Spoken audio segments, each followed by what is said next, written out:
গত 15 বছর সেনাবাহিনী, পুলিশ, বিচারক, ডাক্তার, শিক্ষক, কৃষিবিদ, engineer, BGB, Ansar, customs, VAT, income tax সহ অন্যান্য ক্যাডারের যে সমস্ত কর্মকর্তা নানান নির্যাতনের শিকার এবং পদোন্নতি বঞ্চিত হয়েছেন, তাদের আর্থিক ক্ষতিপূরণ বা ভূতাপেক্ষ প্রমোশন নিশ্চিত না করা পর্যন্ত প্রশাসন ক্যাডারের 764 জনকে দেওয়া বিশেষ সুবিধার কার্যক্রম স্থগিত রাখতে হবে। ফুল স্টপ, কোনো কথা নাই। প্রধান উপদেষ্টা প্রফেসর ইউনূসকে মনে রাখতে হবে যে তিনি এখন যে কাজটা করতেছেন তা একটা ক্ষুদ্র ঋণ প্রকল্প না, এনজিও না, এটা শহীদ এবং আহত বিপ্লবীদের প্রতি জাতির ঋণ পরিশোধের সবচেয়ে বড় রাষ্ট্রীয় প্রকল্প পরিচালনা করা। তার সমাজসেবার উদার মানবিক মন এ কাজে নিশ্চয়ই গুরুত্বপূর্ণ ভূমিকা পালন করবে, কিন্তু তাকে যে দায়িত্ব আজ পালন করতে হচ্ছে তা যে এক কঠোর এবং কঠিন শতভাগ রাজনৈতিক কর্তব্য, পলিটিক্যাল টাস্ক, তা এখনো তিনি না বুঝলে ক্রমশ বিপদ বাড়বে। এইবার আসেন এই যে প্রশাসনিক স্বার্থান্বেষী মহল, এইটা নিয়ে কিছু আলাপ করি, তাহলে বুঝবেন এই আমলা বিদ্রোহের শিকড় কোথায়। অন্যদিকে হঠাৎ কইরা প্রশাসন সংস্কার কমিশন প্রাথমিকভাবে তাদের কয়েকটা সুপারিশ প্রকাশ করলে প্রশাসন ক্যাডারের কর্মকর্তারা সকল রীতিনীতি, আইন কানুন ভেঙে বিক্ষোভ প্রদর্শন করতে শুরু করছেন। বিশেষ করে পরীক্ষার মাধ্যমে উপসচিব প্রস্তাবের বিরুদ্ধে চাকরিরতরা প্রতিক্রিয়া দেখাইলে তাদের সাথে অবসরপ্রাপ্ত অফিসাররাও যোগ দেন। স্বার্থান্বেষী এই দুই পক্ষ যৌথ সভার আয়োজন করেন, যেখানে অন্য পেশার কয়েকজন উচ্চকণ্ঠী ব্যক্তিকে ডেকে আনা নিজেদের পক্ষে বক্তৃতা করেন।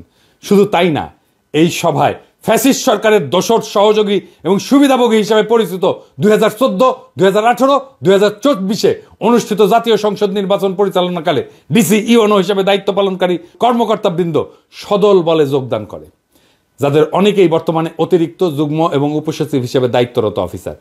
সংবিধান, গণতন্ত্র, মৌলিক অধিকার লঙ্ঘনকারী এই সমস্ত ক্রিমিনাল কর্মকর্তারা আন্দোলনের এক ডামাডোল সৃষ্টি কইরা তাদের ঘৃণিত অতীত পরিচয় মুছে ফেলার সুযোগকে কাজে লাগাইতে কৌশলে সবার সাথে একাকার হয়ে যাওয়ার অপকর্মে সক্রিয়ভাবে অংশ নিতেছেন। বাংলাদেশের মানুষের স্মৃতি থেকে কখনো কি এই সকল অপরাধের কাহিনী মুছে যাবে? এটা কখনোই সম্ভব না। এই ক্যাডারেরা, এই সচিবালয়ের এই কর্মকর্তারা কি বিবৃতি দিছিল দেখেন আন্দোলনের সময়। আমরা এটা ভুলি নাই।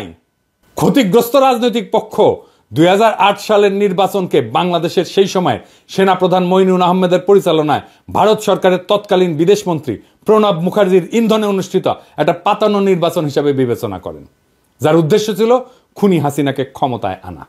তবে তত্ত্বাবধায়ক সরকার ব্যবস্থা বিলুপ্তি পরবর্তী পর্বের নির্বাচনের ধারা ছিল বাংলাদেশের রাজনৈতিক ইতিহাসের সবচেয়ে অগ্রহণযোগ্য, ঘৃণিত এবং কলঙ্কিত অধ্যায়।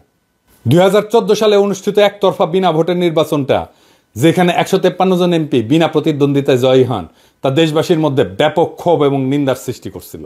এরপর 2018 সালের নিশিরাতের নির্বাচন ছিল এক কালিমালিপ্ত অধ্যায়। সেখানে ডিসি, এসপি, ইউএনও এবং ওসিদের নেতৃত্বে রাতের আধারে ব্যালট পেপার নৌকা সিলমেরা ব্যালট বাক্স ভর্তি করা হয়েছিল। এছাড়া সর্বশেষ 2024 সালের ডামি নির্বাচনও এক মহাকেলেঙ্কারি হিসেবে লেখা থাকবে, যা ভোটের মাধ্যমে জনগণের স্বাধীন ইচ্ছা এবং পছন্দ অনুযায়ী সরকার গঠনের সকল ধারণাকে ধূলিসাৎ করে দিছিল। এসব নির্বাচন শুধুমাত্র গণতন্ত্রের অবমাননা না, দেশের ঐক্য, রাজনৈতিক স্থিতিশীলতা এবং বিশ্বাসযোগ্যতার জন্য এক বড় ধরনের বিপদ হয়ে দাঁড়াইছিল। 2014, 2018 এবং 2024 জাতীয় সংসদ নির্বাচন এবং ফ্যাসিবাদী শাসনামলে পরিচালিত স্থানীয় নির্বাচনে দায়িত্ব পালনকারী জেলা প্রশাসক, এসপি, ইউএনও, ওসিদের চিহ্নিত কইরা তাদের জবাবদিহিতার আওতায় আনা প্রয়োজন। অনেক দেরি হয়ে গেছে, কিন্তু এখন এই কাজ শুরু করতে হবে। ওই সময়কার সকল প্রধান নির্বাচন কমিশনার, অন্যান্য কমিশনার, তথাকথিত ভোট ব্যবস্থাপনা এবং আইন শৃঙ্খলা রক্ষার দায়িত্বপ্রাপ্ত সংশ্লিষ্ট বিভিন্ন মন্ত্রণালয়ের সচিব, পুলিশের আইজিপি, তাদের বিভিন্ন বিভাগ, আনসার বিজিবির নানান স্তরের উচ্চপদস্থ কর্মকর্তা সহ সংশ্লিষ্ট সকল অফিসার কর্মচারীকে অবশ্যই অভিযুক্তের কাঠগড়ায় দাঁড় করাইতে হবে। কারণ এদের ভূমিকা গণতন্ত্রের ক্ষতি সাধন এবং ভোটাধিকার হরণের ক্ষেত্রে অত্যন্ত গুরুত্বপূর্ণ ছিল। 2 নাম্বার, এই কর্মকর্তারা ফ্যাসিবাদী শাসনের ইচ্ছা পূরণের জন্য নিরপেক্ষতা বিসর্জন দিচ্ছেন, সরকারি চাকরিবিধির লঙ্ঘন এবং প্রশাসনিক ক্ষমতার অপব্যবহার করছেন। 3 নাম্বার, তাদের কার্যক্রম তদন্ত কইরা উপযুক্ত শাস্তির ব্যবস্থা করা হলে ভবিষ্যতে এই ধরনের অনিয়ম প্রতিরোধ করা সম্ভব হবে। এইবার আসেন এই অসৎ আমলাতন্ত্রের সাথে রাজনৈতিক মৈত্রী কিভাবে হইছে বিরোধী দলের, যারা ফ্যাসিবাদ বিরোধী লড়াই করছে, সেইটা একটু দেখে নিই। ফ্যাসিবাদের অনুসারীদের সাথে বিএনপি পন্থী অফিসারদের একটা অশুভ মৈত্রী হয়েছে। এই মৈত্রীর বিষয়টা দলের হাইকমান্ডের নজরে পড়লেও তারাই নিয়ে কোনো পদক্ষেপ গ্রহণ না করে নীরবতা অবলম্বন করতেছেন। অন্তর্বর্তীকালীন সরকার চাপে পড়ায় দলটার নেতারা আমোদিত হচ্ছেন।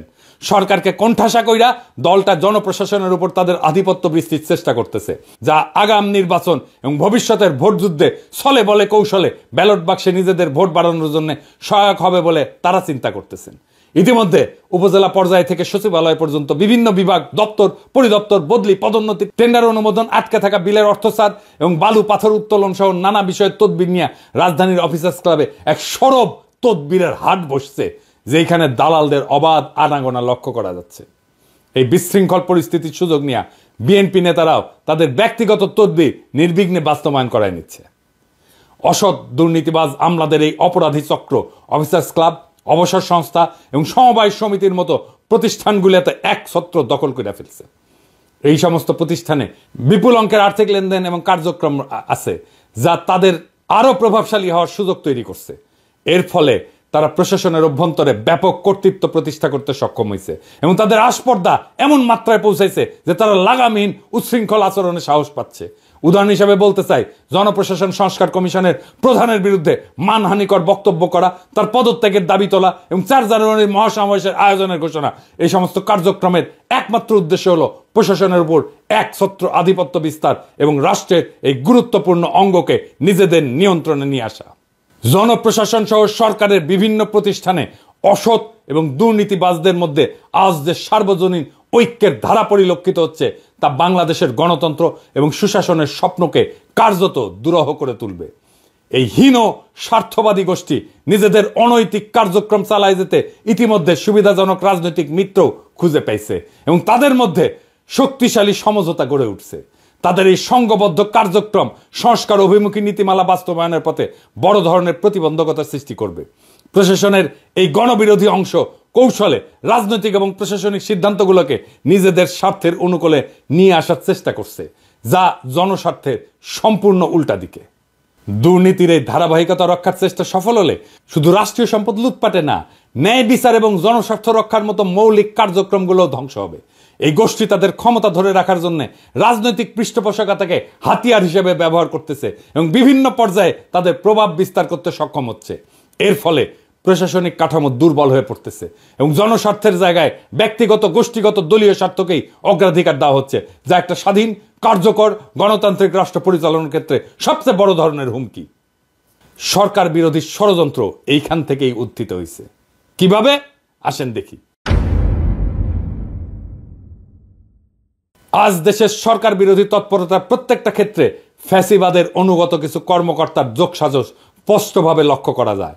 5 আগস্ট ঐতিহাসিক পরিবর্তনের পর কয়েক সপ্তাহ তারা ভয়ে নিষ্ক্রিয় থাকলেও এখন সক্রিয় হয়ে বুক চিতায় সরকার বিরোধী কর্মকাণ্ডে লিপ্ত। 2014 সালের বিতর্কিত নির্বাচনের সময় দায়িত্ব পালনকারী জেলা প্রশাসকেরা আজ সরকারের অতিরিক্ত সচিব, 2018 সালের ডিসিরা আজ যুগ্ম সচিব, 2024 সালের ডিসিরা উপসচিব পদে রয়েছেন। অতীতে খুনি হাসিনার আশীর্বাদে গুরুত্বপূর্ণ পদে আসীন হওয়া এই কর্মকর্তাদের এখন একমাত্র লক্ষ্য হলো সরকারকে ব্যর্থ প্রমাণ করে দেশে নৈরাজ্যকর পরিস্থিতি সৃষ্টি করা। দেখেন, যারা হাসিনার গুণগান করতে করতে কাইট হয়ে পড়তো, তারাই আজ এই আমলা বিদ্রোহের নেতা। কারা? কিছু উপদেষ্টা এই কর্মকর্তাদের দক্ষ বলে প্রশংসা কইরা তাদের গুরুত্বপূর্ণ পদে নিয়োগ দিচ্ছেন এবং আরো পদোন্নতির জন্য সুপারিশ করতেছেন। কিরকম উপদেষ্টা দেখেন তাইলে। কিন্তু বাস্তবে তারা ছদ্মবেশে সরকারের বিরুদ্ধে অন্তর্ঘাত চালায় যাচ্ছেন। কোন আক্কেলে বিএনপি জামাতের সমর্থিত আমলা এদের সাথে মিলা সরকার বিরোধী ষড়যন্ত্রে লিপ্ত হয়েছেন? কার স্বার্থে? কাকে সুবিধা দিতে? আপনারা ওই মতলববাজ আমলাদের চিনেন না? আপনাদের দলের ফেসবুক বিপ্লবীরা একদিকে আমাকে বলে নৈরাজ্যবাদী, কিন্তু আপনারা এখন কি করতেছেন? কোন সুরাজ্য করতেছেন? এই আমলা বিদ্রোহের আগুনে ঘি ঢাইলা কার স্বার্থ রক্ষা করতেছেন? এই প্রশ্ন জনতার কাছে আপনাদেরকে দিতে হবে। এই গোষ্ঠী কৌশলে সরকারের অভ্যন্তরে বিভ্রান্তি এবং অস্থিতিশীলতা সৃষ্টি করতেছে। মতলববাজ এমন কর্মকর্তাদের চিহ্নিত কইরা দ্রুত এদের প্রতিরোধের পদক্ষেপ গ্রহণ করা জরুরি। একই সঙ্গে সরকারের গুরুত্বপূর্ণ পদে নিয়োগের ক্ষেত্রে সতর্কতা অবলম্বন এবং প্রাসঙ্গিক যোগ্যতা যাচাই করা আবশ্যক। সরকার যদি এখনই এই কর্মকর্তাদের চিহ্নিত করে তাদের কার্যক্রমের জন্য জবাবদিহিতার আওতায় না আনে, তবে এর ফলাফল হবে অত্যন্ত মারাত্মক। এদের অপতৎপরতা শুধু সরকারের স্থিতিশীলতাকে হুমকির মুখে ফেলবে না, বরং দেশের গণতন্ত্রায়ন এবং সার্বিক উন্নয়নকে ব্যাহত করবে।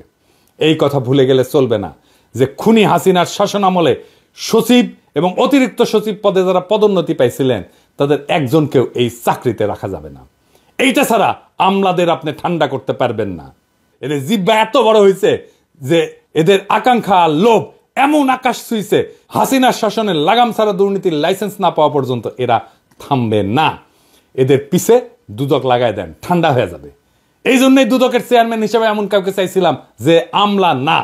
এখন বুঝছেন তো, প্রফেসর ইউনূসের সরকার এমন এমন জায়গায় গ্যাঞ্জাম লাগায় রাখে যেটা পরে তাদেরকেই বিপদে ফেলে। আরে আপাদ মস্তক করাপ্ট একটা ব্যুরোক্রেসিরে দাবরানি দেওয়া 1-2 এর ব্যাপার। ভালো হইয়া যান আমলা ভাইয়েরা, কাম কাজে মন দেন। এই দিন না করলে আরো দিন আছে। রাজনৈতিক দলগুলো আপনাদের হুজুর হুজুর করতে পারে, শেরের উপরে সোয়া শের আছে। আপনাদের হ্যাডম জয় বাংলা করে দিতে পারবে এমন শক্তি বাংলাদেশে আছে। ফুটেন, বাড়ির যান, যা কামাইছেন ওইটা নিয়ে থাকেন। শেষে ম্যাঙ্গো আর স্যাক বোধ গান হয়ে যাবে, কারণ জনতা জেগে আছে। টাইগার আভি তক জিন্দা হয়, ইনকিলাব জিন্দাবাদ।